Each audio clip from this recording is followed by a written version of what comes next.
Күнге күйген теріні қалай емдейміз? Жаз шомылу маусымы, кез келген жастағы адамның сүйікті ісі. Жүзуді білмесе де аяғын салқын суға салып денесіне су шашып отырудан ләззат алатындар бар. Ал суға сүңгіп кететіндердің рахатын сезінудің өзі ғажап.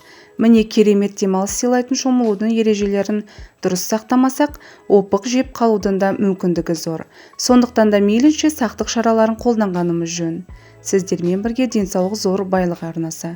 Пайдалы ақпаратты көрмес бұрын арнаға тіркеліп лайк басып қоңыраушаны баса кетіңіз. Сіздің оп-оңай болмашы әрекетіңіз бізді шабыттандырады. Ең алдымен күнге күйуден сақтанайық. Жазда күнге қыздырынғандар қыста жаурамайды әрі ауырмайды деген қағиданы ұмытыңыз. Ол бос әңгіме. Күнге қыздырыну күнге күйу емес, күнге күйудің соңы сергелдеңге салатынын ұмытпаңыз. Күнге күйу терінің қабынуы, қызарып, ісініп, күлдіреп белгі береді, әрі қол ұстатпай ауыртады. Есіңізде болсын, суға шомылатын кезде алкогольді ішімдік ішпеңіз, ешқандай дәрі қабылдамаңыз, әсіресе күйік шалуға септігін тигізетін дәрі қолданбағаныңыз дұрыс. Күнге күйудің екі деңгейі болады. Бірінші деңгейде адам терісінің күйік шалғанын 4 сағаттан соң байқайды. Терінің сыртқы қабаты өзгереді. Мұны мамандар жеңіл күйік деп есептейді. Ол кезде тері қызарады, ісінеді, дене қызады, бас ауырады, қызу көтеріледі, бойын әлсіздік билейді, лоқсып құсады. Бұл белгілер көрініс берген кезде дереу дәрігерге тексеріліңіз.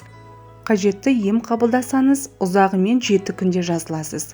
Екінші деңгейде терінің сыртқы қабаты сыпырыла бастайды. Бір мезгілде қышып, ашып мазаңызды алады. Сонымен қатар күйген тері қою қызыл түске өзгереді. Тері суланып, жылтырай бастайды. Жаныңызға батып ауыртады. Қызу көтеріледі. Денеңіз біресе ысып, біресе тона бастайды. Жүдеп кетесіз, басыңыз айналады, лоқсып құсады. Басыңыз бен бұлшықеттеріңіз ауырады. Тыныс алуыңыз нашарлап, дем жетпегендей қиналасыз. Екінші деңгейлі күйіктен жазылу бірнеше аптаға жалғасады. Бұл кезде дәрігер тағайындаған еммен қатар арнайы крем мен таңғышты қолдану керек. Егер мүмкіндік болса, ауруханаға жатып емделген дұрыс. Күнге күйу мен күн өтуді шатастырып алмаңыз. Екеуі де бір мезгілде болуы мүмкін. Көбінесе ақ құмда, ашық аспанда, су бетінде жүзіп жүрген кезде күн өткізіп алуыңыз мүмкін. Күнге күйген кезде не істеу керек?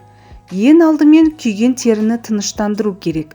Ол үшін қабыршықтанған теріге тиіспейсіз, көлеңке жерге отырасыз. Ауруды басу үшін салқын душ қабылдайсыз.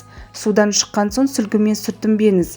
Денеңіз шамалы құрғаған кезде құрамында алоэ, соя немесе сұлы сүті бар ылғалдандыратын крем жағасыз. Бұл жарақаттанған теріге өте пайдалы. Бойыңызды билеген ауруды басу үшін қабынуға қарсы ибупрофен ішуге болады, ал ісікті басу үшін теріңізге гистаминге қарсы крем жағасыз. Көбірек су ішіңіз.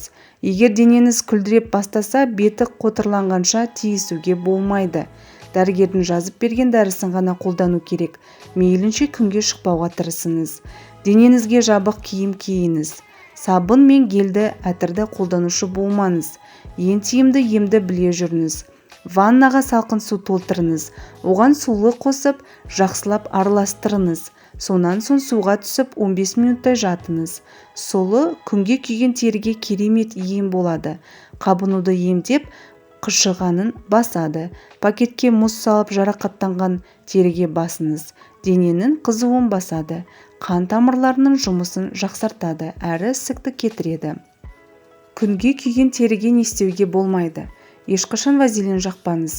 Күлдіреген теріні өз бетіңізше тесіп отырмаңыз. Терінің сыртқы қабатын қолыңызбен жұлмаңыз. Жабысып қалған немесе тым тар киім кимеңіз. Сақтанудың жолдары.